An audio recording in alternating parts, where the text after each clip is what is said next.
رب اشرح لي صدري ويسر لي أمري واحلل عقدة من لساني يفقهوا قولي. الحمد لله وحده والصلاة والسلام على من لا نبي بعده وعلى آله وأصحابه الذين أوفوا عهده. أما بعد فأعوذ بالله من الشيطان الرجيم. بسم الله الرحمن الرحيم. إن الذين تدعون من دون الله عباد أمثالكم. صدق الله العظيم وصدق رسوله النبي الكريم الأمين. إن الله وملائكته يصلون على النبي يا أيها الذين آمنوا صلوا عليه وسلموا تسليما. الصلاة والسلام عليك يا سيدي يا رسول الله وعلى آلك وأصحابك يا حبيب الله. مولاي صل وسلم دائما أبدا على حبيبك خير الخلق كلهم منزه عن شريك في محاسنه فجوهر الحسن فيه غير منقسم. يا أكرم الخلق مالي من ألوذ به سواك عند حلول الحادث العممي. ربي صل وسلم دائما أبدا على حبيبك خير الخلق كلهم. اللہ تبارک و تعالی جل جلالہ وعم نوالہ واتم برہانہ وعظم شانہ وجل ذکرہ وعز اسمہ کی حمد و ثنا اور حضور سرور کائنات مفخر موجودات زینت بزم کائنات دستگیر جہاں غم گسار زمان سید سروران حامی بے قسم قائد المرسلین خاتم النبیین احمد مجتبی جناب محمد مصطفیٰ صلی اللہ علیہ وآلہ واصحابہ وبارک وسلم کے دربار گوہر بار میں ہدیہ درود السلام عرض کرنے کے بعد رب ذوالجلال کا کروڑوں بار شکر ہے کہ اس نے ہمیں ماہ رمضان المبارک کے عشرہ مغفرت میں نماز جمعہ کی توفیق عطا فرمائی. خالق کائنات جل جلالہ نے نزول قرآن کے مہینے میں ہمیں قرآن فہمی کا یہ موقع عطا فرمایا. خالق کائنات جل جلالہ سے دعا ہے کہ وہ ہم سب کو صحت و عافیت کے ساتھ اس مقدس مہینے میں زیادہ سے زیادہ عبادت کی توفیق عطا فرمائے اور اس عظیم مہمان کی زیادہ سے زیادہ میزبانی کا ہمیں شرف عطا فرمائے. آج ہمارا خطبہ جمعۃ المبارک میں موضوع ہے مفہوم قرآن بدلنے کی واردات قسط نمبر 12. سال ہر سال سے رمضان المبارک میں ایک موضوع مفہوم قرآن سے متعلق ہوتا ہے اور آج اسی تسلسل کا یہ حصہ ہے. ایک آیہ کریمہ کی تشریح آپ کے سامنے پیش کی جائے گی. مفہوم قرآن مجید کے لحاظ سے واردات کا سلسلہ بڑا پرانا ہے اور صدیوں کی تاریخ میں ایسے بہت سے واقعات ہیں کہ قرآن مجید برہان رشید کو پیش کر کے لوگوں نے اپنے غلط مقاصد پورے کیے اور اپنی غلط سوچ پر قرآن مجید کا کور چڑھا کر انہوں نے لوگوں کے لیے اپنی غلط سوچ کو قابل قبول بنایا، جس کی وجہ سے امت میں انتشار اور افتراق کی ہوا چلتی رہی اور جس کی آج بھی تپش محسوس ہو رہی ہے. اس سلسلہ میں اہل حق پر یہ لازم ہے اور ہر دور میں اہل حق یہ کام کرتے آئے ہیں کہ جہاں بھی کسی نے کوئی آمیزش کی ہے اور اپنی طرف سے مفاہیم گھڑ کے ان پر قرآن مجید کا کور چڑھایا ہے تو حق پرستوں نے وہ پردے چاک کیے. بلکہ سید عالم نور مجسم شفیع معظم صلی اللہ علیہ وسلم نے اپنا حقیقی وارث اسی عالم دین کو کہا کہ جو ایسے جو نظریات ہیں ان کو پیچھے ہٹا کے دین کی حقیقی روشن کو واضح کرے. یقیناً وہ لوگ عظیم ہیں اور ہم تو ان کی خاک پا ہیں جن کے بارے میں سید عالم نور مجسم شفیع معظم صلی اللہ علیہ وسلم نے فرمایا يحمل هذا العلم من كل خلف عدوله ينفون عنه تحریف الغالین وانتحال المبتلین وتأویل الجاہلین. فرمایا میرا یہ علم ہر نئی نسل کے لوگ ان میں سے جو عادل ہیں وہ اس علم کو حاصل کرتے رہیں. یعنی یہ غیب کی خبر تھی اور قیامت تک کے ہر دن کی خبر تھی. قیامت تک میری امت بانج نہیں ہوگی کہ اس میں علماء تیار نہ ہو. اس میں علماء پیدا ہوتے رہیں گے. ان کا کام کیا ہوگا؟ ینفون عنہ، وہ اس دین میں جو ملاوٹ ہو چکی ہوگی اس ملاوٹ کو دور کریں گے. ینفون عنہ تعریف الغالین وانتحال المبتلین و تعویل الجاہلین. تین نام لیے کہ غالی لوگوں نے جو دین میں تحریف کی ہوگی وہ اس تحریف سے دین کو پاک کریں گے. وانتحال المبتلین، باطل پرستوں نے جو دین میں ہیلا سازی کی ہوگی میرے وہ وارث اس ہیلا سازی کو ختم کریں گے. وتعویل الجاہلین، اور جاہل لوگوں نے جو تعویلیں گھڑ لی ہوگی میرا وہ وارث اس گھڑی ہوئی تعویلوں کو دور کر کے دین کی حقیقی روشنی لوگوں تک پہنچائے گا. یقیناً ہر عہد کا مجدد اپنے حصے کا یہ کام کرتا ہے، اور ہم ان مجددین کے کارکنان ہیں کہ جو اپنے عہد کے کام کرتے ہیں تو ان کی طرف سے دی ہوئی ڈیوٹی ان کے کارکن آگے ان کی طرف سے اس کو سر انجام دیتے. لہذا مجددین اور بالخصوص مجدد الفسانی جو اس 1000 سالہ کے مجدد ہے وہ ہمارے سلسلہ طریقت میں مور سے اعلیٰ، اور پھر حضرت امام احمد رضا خان بریلوی رحمہ اللہ تعالی اور امام فضلہ خیر آبادی جو سلسلہ درس و تدریس میں اوپر ہمارا سرچشمہ ہے، اور پیچھے وہ مجددین کی پوری جماعت ہر صدی کی کہ جنہوں نے اپنے اپنے عہد میں ایسے امور سر انجام دیے. اور اللہ کا فضل ہے انشاءاللہ قیامت تک اس روشنی کو عام کیا جائے گا، اور قیامت تک وہ تمام شعبے جو تعویل کے ہوں یا تحریف کے ہوں یا انتحال کے ہوں، ہیلا سازی کے ہوں، ان کے جواب اور ان کے جو مظالم ہیں ان کا پردہ چاک کرنے کا سلسلہ جاری رہے گا. چونکہ یہ مقام بہت حساس مقام ہے کہ جس وقت کسی کے سامنے قرآن پڑھا جا رہا ہو تو اب اگلے کی کیا مجال ہے کہ اسے غور سے نہ سنے. جب کسی کے سامنے قرآن مجید کھول کے دکھایا جا رہا ہو تو اب اگلا مومن ہے تو وہ کتنے ادب سے اس کو سنے گا اور اپنا آپ اس مبلغ کے سامنے پیش کر دے گا کہ یہ میرا دل ہے، جو چاہو تم اس پہ لکھ لو جو تم قرآن مجید سے لکھنا چاہتے ہو. لیکن یہ اس باطل پرست مبلغ یا اس سکالر کا یہ سب سے بڑا ظلم ہے کہ جس وقت اگلے نے سینہ کھول کے سامنے رکھ دیا ہے اور یہ رب کے حکم کی بجائے اپنی خواہش کا مضمون لکھ دیتا ہے اور اپنے گھڑے ہوئے نظریات اور اپنی باطل سوچ کے الفاظ اس کی نورانی تختی پہ لکھتا ہے. اس سے بڑا کوئی خائن نہیں، اس سے بڑا کوئی غدار نہیں، اور اس سے بڑا کوئی ظالم نہیں جو لوگوں کے ایسے پاکیزہ جذبات سے کھیلتا ہے اور لوگوں کی ایسی مقدس تختیوں کو اپنی گندی سوچ سے وہ زہر آلود کرتا ہے. اس سلسلہ میں حضرت سیدنا عمر فاروق رضی اللہ تعالی عنہ کا ایک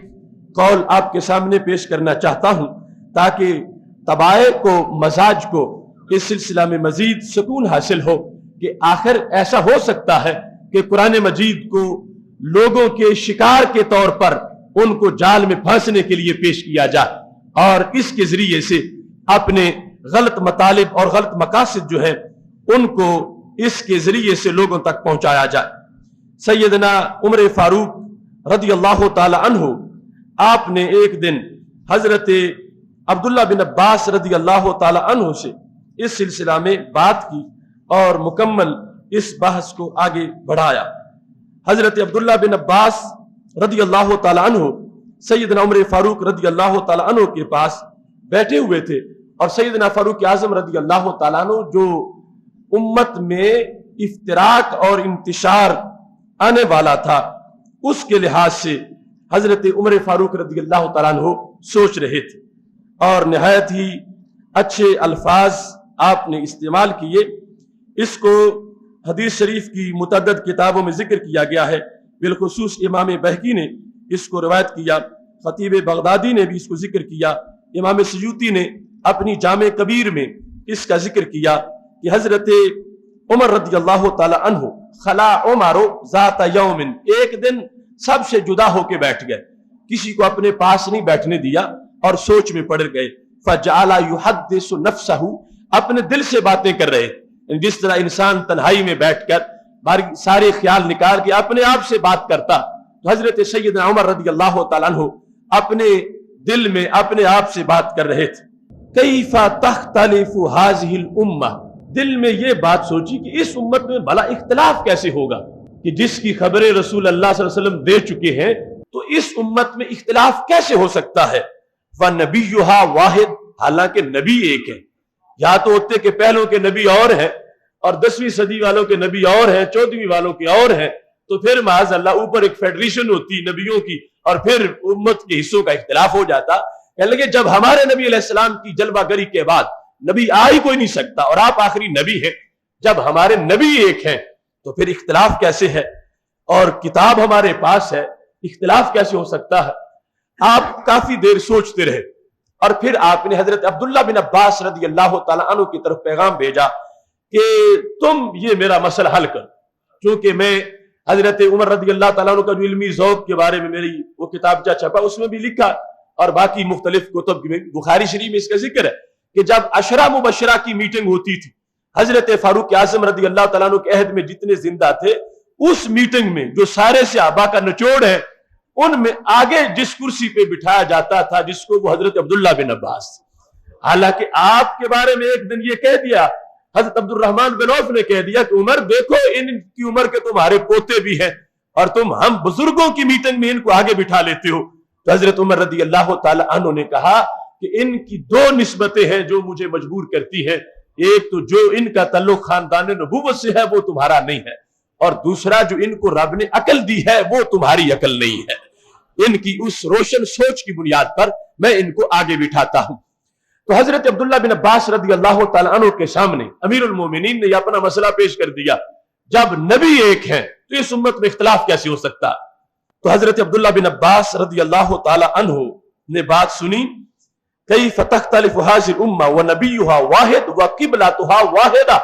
نبی بھی ایک ہے، قبلہ بھی ایک ہی طرف منہ کر کے نماز پڑھتے ہیں، نبی بھی ایک ہے صلی اللہ علیہ وسلم، تو پھر اختلاف کیسے ہو جائے گا؟ فقال ابن عباس یا امیر المومنین انا انزل علینا القرآن فقرأناہ، امیر المومنین ہمارے سامنے قرآن نازل ہوا اور ہم نے وہ قرآن رسول اللہ صلی اللہ علیہ وسلم سے پڑھا، وعلمنا فیما نازل، ہمیں پتا ہے کہ آیت کس بارے میں نازل ہوئی ہے، ہم گواہ ہیں، ہمارے سامنے نازل ہوا۔ چلو کچھ مجلس میں نہیں تھے لیکن انہوں نے جو مجلس میں بیٹھے تھے ان سے سن لیا کہ فلاں لفظ ہے، اس کا معنی کیا ہے، اس آیت کا پس منظر کیا ہے، یہ کس بارے میں نازل ہوئی ہے۔ کیونکہ آیت کے الفاظ تو ایسی ایک چیز ہے، اسے جہاں اٹھا کے جس بارے میں فٹ کر دو گے، پس منظر ہٹا کے تو وہی بات پھر لوگ ثابت کر لیں گے کہ آیت اتری اس بارے میں۔ جس طرح کلام کا رخ بدلا جاتا ہے تو اس کے بعد اب مخاطب بدل دیا جائے تو اس سے بہت جلد فتنے پیدا ہو جاتے ہیں۔ آپ ایک مجلس میں ایک بندے کو مخاطب کر کے آپ اسے کہتے ہیں کہ تو نے یہ جرم کیا، اور وہ جملہ آپ کا اٹھا کے کوئی لے جائے اور کسی دوسری طرف منہ کر کے کہے کہ فلاں کہہ رہا تھا تو نے یہ جرم کیا، اب جملہ تو صحیح ہے لیکن رخ کلام کا بدلا گیا ہے۔ تو حضرت عبداللہ بن عباس رضی اللہ تعالیٰ عنہ کہنے لگے امیر المومنین ٹھیک ہے قرآن ایک ہے، مگر فتنہ اس لیے پیدا ہوگا جب لوگوں کو یہ پتہ نہیں چلے گا کہ آیت نازل کس بارے میں ہوئی ہے۔ ہم تو سامنے آج اس لیے فتنہ نہیں امیر المومنین کہ ہمارے سامنے اترا، ہم گواہ ہیں، ہمارے پاس اترا، ہمیں اس کے الفاظ کا پتہ ہے کہ کس لفظ کون سے معنی میں اس عرف میں استعمال ہوتا ہے جس میں قرآن نازل ہو رہا ہے۔ لیکن جب کئی صدیاں گزر جائیں گی، جب کئی سال گزر جائیں گے، جو لوگ بعد میں پیدا ہوں گے جو اس محفل میں آج شریک نہیں ہیں، ان کے سامنے پس منظر نہیں ہوگا۔ جب ان کو کوئی غلط پس منظر سامنے رکھ کے آگے آیت فٹ کر دے گا، وہ سمجھیں گے شاید اسی بارے میں اتری ہے، تو ایک قرآن پھر کئی سوچوں میں بٹ جائے گا۔ ایک وہ انداز جس کے بارے میں آج اترا ہے، اور پھر وہ سینکڑوں انداز جو بعد والے اپنی گھڑی ہوئی سوچ کے مطابق پہلے اپنی سوچ تیار کریں گے، اوپر سے آیت فٹ کر دیں گے۔ اس انداز میں کہا امیر المومنین اختلاف تب پیدا ہوگا اگرچہ قبلہ ایک ہے، اگرچہ نبی ایک ہے، اگرچہ قرآن ایک ہے، مگر قرآن مجید کے بارے میں جب واردات کی جائے گی اور قرآن مجید کی آیات کو غلط پس منظر میں پیش کیا جائے گا اور قرآن مجید جس بارے میں اترا ہے اس سے ہٹا کر کسی اور مقصد کے لیے جب سچی آیت کو پیش کیا جائے گا تو مفہوم جھوٹا نکلے گا اور اس بنیاد پر امت میں اختلاف پیدا ہو جائے گا۔ وَإِنَّهُ سَيَكُونُ بَعْدَنَا أَقْوَامٌ، کہا ہمارے بعد قومیں آئیں گی۔ یہ حضرت عبداللہ بن عباس کی بصیرت، ہمارے بعد قومیں آئیں گی۔ تو ان لفظوں سے پتہ چلتا اس وقت یہ اختلاف نہیں تھا، جو ہونا تھا اس کے بارے میں امیر المومنین سوچ میں پڑے ہوئے تھے، اور ابن عباس کہنے لگے یہ صورتحال ہے، ہمارے بعد اقوام آئیں گی لا یدرون فیما نزل، انہیں پتہ نہیں ہوگا کہ کس بارے میں آیت اتری ہے، وہ بعد میں پیدا ہوئے، وہ گواہ نہیں ہے نزول قرآن کے۔ فیکون لہم فیہ رأی، تو وہ پھر اپنے طور پر اس کا کوئی شان نزول بنائیں، اپنے طور پر اس کے لیے کوئی تعویل کریں گے، اپنے طور پر اس کا کوئی پس منظر بنائیں گے۔ فَإِذَا كَانَ لَهُمْ فِيهِ رَأْيٌ، اور جو ہی وہ اپنی طرف سے بنائیں گے تو امیر المومنین اختلاف اسی وقت ہو جائے گا۔ ایک وہ ہے جو پہلے ہم جانتے ہیں کہ کس بارے میں نازل ہوئی، ایک وہ ہے جو بعد والی قوم بنائے گی کہ یہ کس بارے میں نازل ہوئی۔ اب حقیقت وہ ہے جو ہم جانتے ہیں اور جھوٹ وہ ہے جو انہوں نے بنایا، لیکن اوپر آیت فٹ کر رہے ہیں کہ یہ آیت نازل ہی اس مسئلے کے بارے میں ہوئی ہے،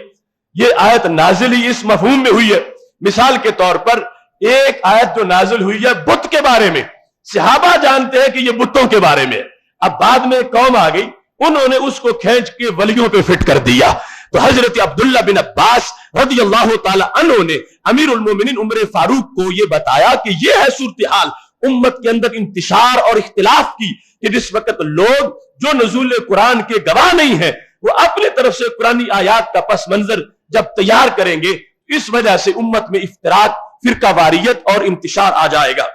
فَإِذَا اخْتَلَفُوا يَقْتَتَلُوا،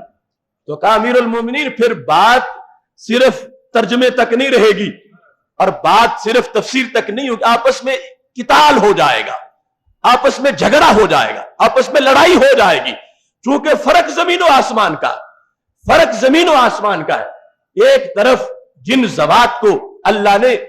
صراط مستقیم کا مینار بنایا اور صراط مستقیم ان کے نام لگا دیا، صراط الذین انعمت علیہم کہا ہے، اور دوسری طرف انہی کو جب کہا جائے گا کہ یہ شرک پھیلانے والے ہیں اور یہ دین میں انتشار پیدا کرنے والے ہیں، اور انہی پر جس وقت پھر وہ بتوں والی آیات چسپاں کی جائیں گی، اقتتلوا، اختلاف ہوگا، اختلاف کے بعد پھر جھگڑا اس میں شروع ہو جائے گا۔ حضرت سیدنا عمر رضی اللہ تعالیٰ عنہ نے یہ جواب سنا تو زبرہ عمر، آپ نے اس کو مسترد کر دیا۔ ابن عباس تمہاری باتیں میں مان لیتا ہوں مگر یہ بات میں نہیں مانتا۔ اس طرح کی صورتحال جس کا تم میرے سامنے ایک جائزہ پیش کر رہے ہو، اب دیکھو آج آپ کی ذہانت اس بات کو آسانی سے قبول کر رہی ہے جو حضرت ابن عباس نے کہا تھا کہ ایسا ہوگا، چونکہ اب ہو چکا ہے اور ہو رہا، لہذا ذہن فوراً قبول کر رہا۔ وہ صاحب رائے والے عمر کہ جو تجویز پیش کرے تو آیت نازل ہو جائے،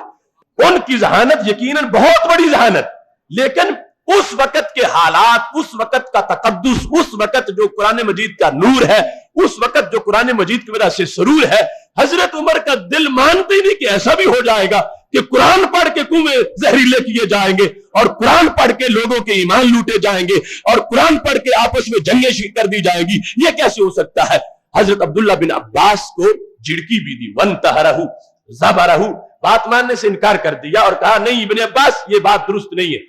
حضرت عبداللہ بن عباس گھر چلے گئے۔ فَانْصَرَفَ ابن عباس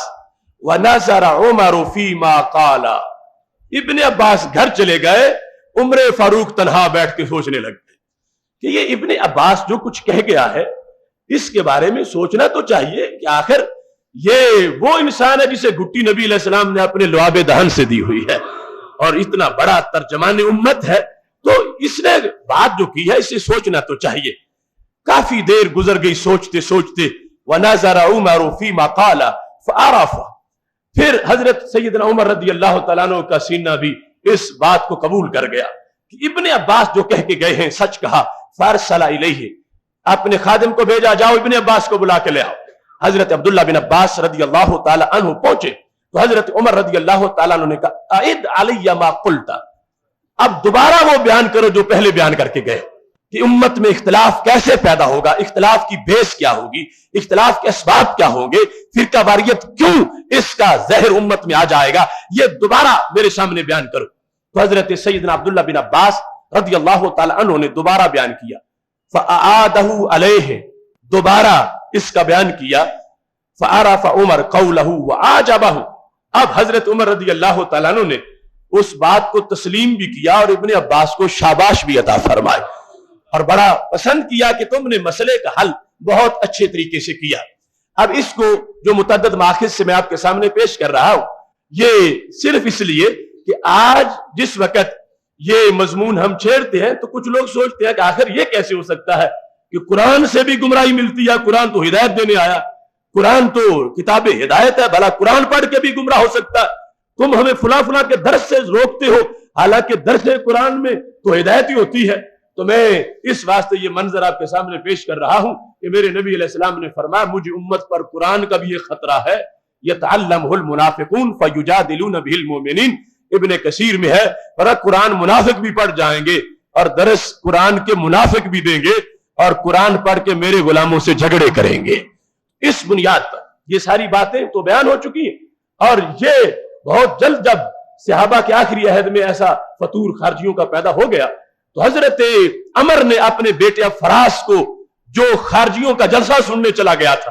صحابی رسول نے اپنے بیٹے کو رسیوں میں جکڑ کر کمرے میں بند کر دیا، مخافت ان یلحق بہم، پر میرا بیٹا کمرے میں مر جائے مجھے منظور ہے، مگر میں کسی خارجی مفسر کا ترجمہ اس کو نہیں سننے دوں گا اور کسی کا میں درس قرآن نہیں سننے دوں گا اس کو، اس واسطے کہ جس کا عقیدہ غلط ہے اگر اس کے پاس جا کے میرا بچہ بیٹھے گا، صحابی اپنے بچے کو خارجی کے درس قرآن سے روک رہے ہیں کیونکہ ان کے لوگوں کے عقیدے قرآن پڑھ کے بھی غلط ہے، تو میں اپنی اولاد کو ان لوگوں کا درس نہیں سننے دوں گا جن کا عقیدہ اور نظریہ جھوٹا ہے اور قرآن کی آڑ میں اپنے عقیدے کو وہ پیش کرنا چاہتے ہیں۔ اس مختصر سی تمہید کے بعد آج جو آیا کریمہ ہم اس سلسلہ میں پیش کرنا چاہتے ہیں،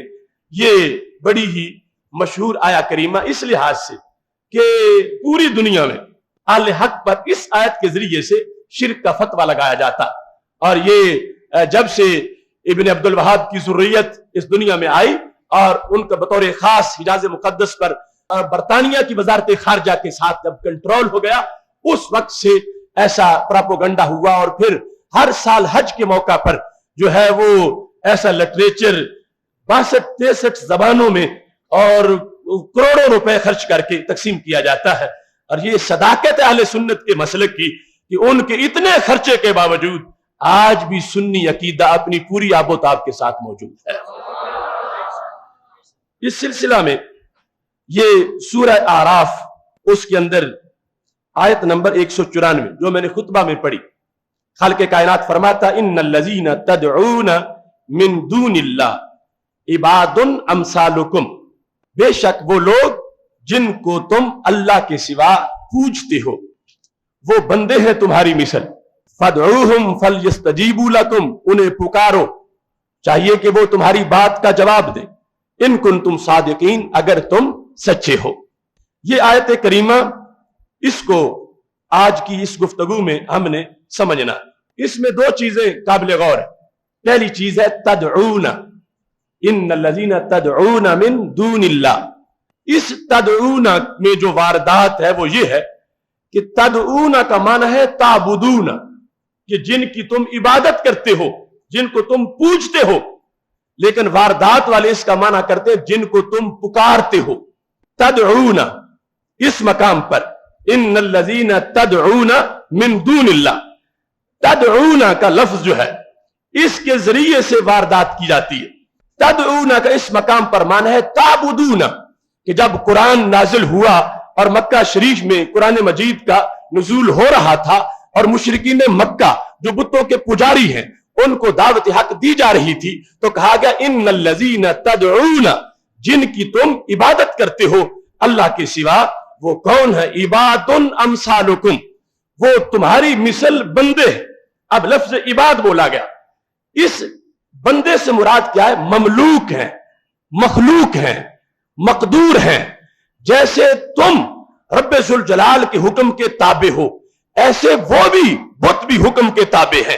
لفظ عباد جامد پہ بولا گیا، لفظ عباد مورتی پہ بولا گیا، لفظ عباد بتوں پہ بولا گیا، لیکن اس لفظ عباد سے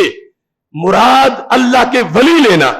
اس لفظ عباد سے مراد انسان لینا، اور اس لفظ عباد سے مراد مقدس نفوس جو فوت ہو چکے ہیں ان کو لینا، یہ وہ فتنہ ہے کہ جو اس تحریک سے پہلے کہیں اس کا کوئی ترجمہ نہیں تھا۔ ان لوگوں نے اس آیت میں دو مقام پر گڑبڑ کی، ایک تدعونا میں اور دوسرا عباد میں، اور یہ گڑبڑ میں اپنی طرف سے نہیں بیان کر رہا، یہ گڑبڑ قرآن خود بیان کر رہا۔ اگر ما قبل دیکھو وہ بتائے گا کہ یہ ترجمہ جھوٹا ہے، کہ اگر تدعونا کا معنی پوجنا کرو گے،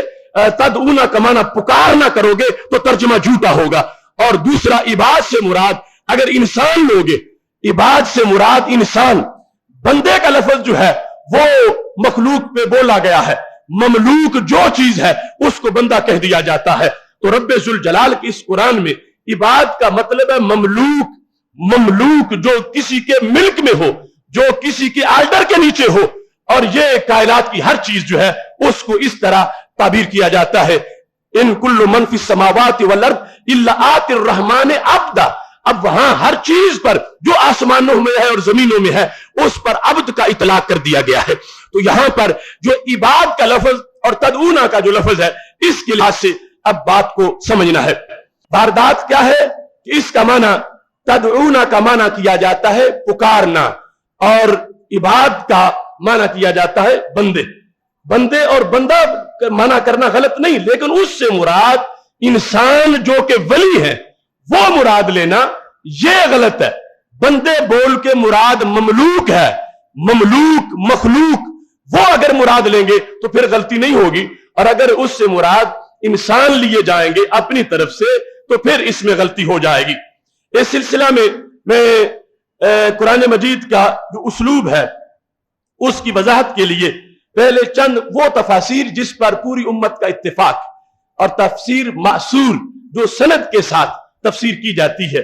جس میں بطور خاص تفسیر طبری ہے، ابن جریر، اور اس طرح تفسیر قرطبی ہے، تفسیر بحر المحیط ہے، اور دیگر ساری تفسیریں، یعنی ان کے فتنہ کی ولادت سے پہلے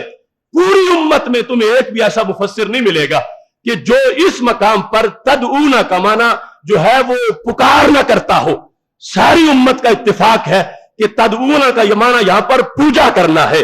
بندگی کرنا ہے، عبادت کرنا ہے، پکارنا نہیں ہے۔ اور وہ اس کا معنی پکار کر کے یہ صدا یا رسول اللہ صلی اللہ علیہ وسلم کی اس پر یہ آیت فٹ کرنا چاہتے ہیں۔ اور عباد امثالکم جو بتوں کا لفظ ہے وہ نبی علیہ السلام کی ذات پہ بولنا چاہتے ہیں۔ سید عالم نور مجسم شفیع معظم صلی اللہ علیہ وسلم کی ذات پر عباد امثالکم کا لفظ فٹ کر کے پھر اپنی طرف سے شرک کا جو فتویٰ ہے اس کی دلیل دینا چاہتے ہیں کہ معاذ اللہ جو بندہ دنیا کے کسی کونے میں بیٹھ کر یا رسول اللہ صلی اللہ علیہ وسلم کہہ رہا ہے وہ مکہ کے مشرکوں سے بڑا مشرک ہے۔ یعنی یہ انہوں نے اپنی کتابوں میں لکھا کہ صرف سنگل مشرک نہیں، کہتے ابو جہل سے ان لوگوں کا شرک بڑا ہے جو دنیا کے کسی کونے میں یا کہیں بھی بیٹھ کے نبی علیہ السلام کو پکارتے ہیں یا اولیاء کو، تو یہ کیوں مشرک ہے؟ کہتا ہے قرآن کہہ رہا ہے ان الذین تدعون من دون اللہ عباد امثالکم۔ اس طرح یعنی ان الفاظ قرآن سے جن کے اندر نور ہے، جن کے اندر تجلی ہے، ان کو پیش کر کے معاذ اللہ وہ عقیدہ بیان کرنا چاہتے ہیں جس کی بنیاد پر صحابہ سے لے کر آج تک کوئی مسلمان شرک کے فتوے سے نہیں بچ سکے گا۔ سارے کے سارے شرک کی فتوے کی لپیٹ میں آ جائیں گے، اور اتنا گمبھیر شرک کا جعلی فتویٰ جو پوری امت پہ لگ رہا ہے اس کی بیس کس چیز کو بنایا؟ قرآن مجید کو، اور قرآن مجید کو کس طرح واردات کر کے دو لفظوں کے اندر تدعونا میں بھی واردات کی اور پھر عباد امثالکم کے اندر بھی واردات کی۔ اس سلسلہ میں جو تفسیر ابن جریر کے اندر اس کی وضاحت موجود ہے، ابن جریر نے مکمل اس کو اپنے سند کے ساتھ بیان کیا اور اس کی وضاحت اپنے انداز میں مکمل کی۔ قال ابو جعفر یقول جل ثناؤہ لہؤلاء المشرکین من اباطۃ الاسناء اوثان۔ ابن جریر کہتے ہیں کہ اللہ یہ بات مشرکوں سے کہہ رہا ان الذین تدعون، چونکہ مخاطب کا صیغہ ہے نا کہ تم جن کی عبادت کرتے ہو، تو یہ کہہ رہا ہے کس کو؟ اللہ مکہ شریف کے مشرکوں کو کیا کہہ رہا ہے؟ اللہ تبارک و تعالی ان کو جھڑکی دے رہا ہے کہ تعبدونہا، جن کی تم عبادت کرتے ہو، اللہ کو چھوڑ کر جن کی تم عبادت کرتے ہو۔ اب پکارنے والا مطلب نہیں بیان کیا ابن جریر نے، جو پہلی تفسیر ہے سمت کی، انہوں نے اس کا ترجمہ تعبدون سے کیا، اور پھر عبادت کا معنی کیا کیا؟ ہم املاک لربکم، وہ بت بھی رب کے ملک میں ہیں۔ عباد امثالکم، مثل کس لحاظ سے ہے؟ جیسے تم رب کے ملک میں ہو، ایسے وہ پتھر جنہیں تم خدا بنا بیٹھے وہ بھی رب کے ملک میں ہے، تمہارا اور ان کا کوئی فرق نہیں ہے، اس لحاظ سے مثل ہے۔ اگر یہ معنی نہ لیں تو پھر تو آگے قرآن مجید خود بیان کر رہا ہے، اللہ فرماتا تمہارے ہاتھ ہیں ان کے تو ہاتھ ہی کوئی نہیں، تمہاری آنکھیں ہیں ان کی تو آنکھ ہی کوئی نہیں، مطلب یہ تم خود ان سے افضل ہو، ان بتوں سے اے مشرکو تم افضل ہو، اپنے اجسام کے لحاظ سے، اپنے اعضاء کے لحاظ سے۔ اب یہ فرق رب کر رہا ہے جب میں تو پتا چلا کہ تم ان کی مثل نہیں ہو، تو پھر مثل کس بنیاد میں ہو؟ فرمایا تم بھی رب کی مخلوق ہو، وہ بھی رب کی مخلوق ہے۔ اس بنیاد پر رب ذوالجلال انہیں مثل کہہ رہا ہے، اور یہ واضح کر رہا ہے کہ جو کسی کی مخلوق ہو وہ رب نہیں ہوتا، جو کسی کا بنایا ہوا ہو وہ رب نہیں ہوتا۔ جیسے تم بنے ہوئے ہو اور تم رب نہیں ہو، ایسے بت بھی کسی کے بنے ہوئے ہیں تو وہ رب نہیں ہے۔ تو خالق کائنات جل جلالہ مشرکین مکہ کو دلیل کے ساتھ سمجھا رہا تھا کہ جن کی تم بندگی کرتے ہو، جن کی تم پوجا کرتے ہو، مجھے چھوڑ کر میرے سوا جن کی تم پوجا کرتے ہو، یہ تمہاری طرح ہی ہے۔ نتیجہ کیا بنا؟ جب تم نے اپنے آپ کو کبھی رب نہیں کہا تو انہیں رب کیوں کہتے ہو؟ جب تم نے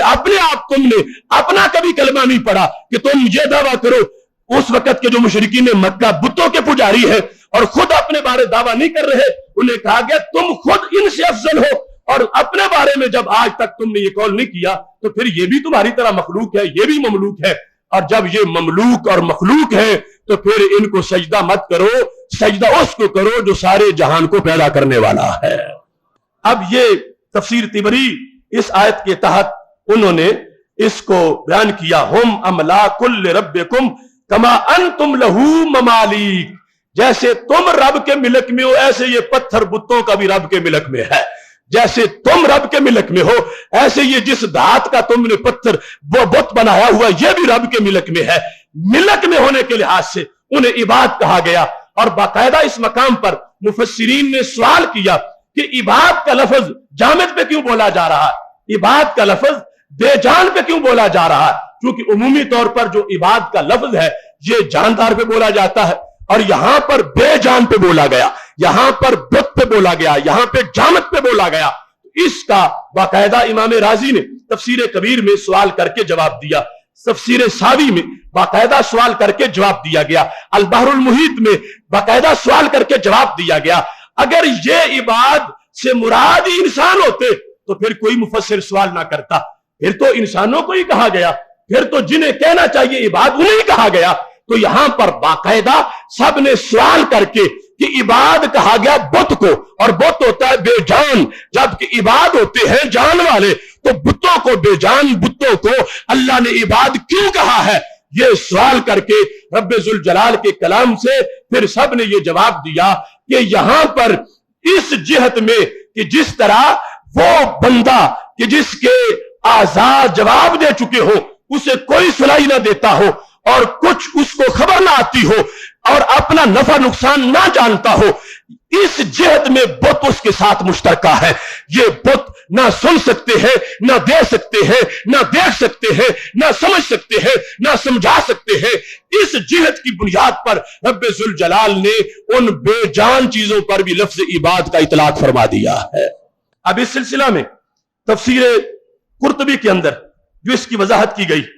تفسیر قرطبی میں یہ آراف کی جو آیت نمبر 94 ہے، کہا گیا ان الذین تدعون من دون اللہ، معنی کیا ہے؟ تعبدون، تدعون کا معنی کیا ہے؟ تعبدون، اردو میں کیا بنے گا؟ پوجتے ہو، نہ کہ پکارتے ہو۔ اب پکارنا اور پوجنے میں فرق ہے، پکارتا مومن امتی ہے اپنے نبی علیہ السلام کو، مگر پوجتا نہیں ہے۔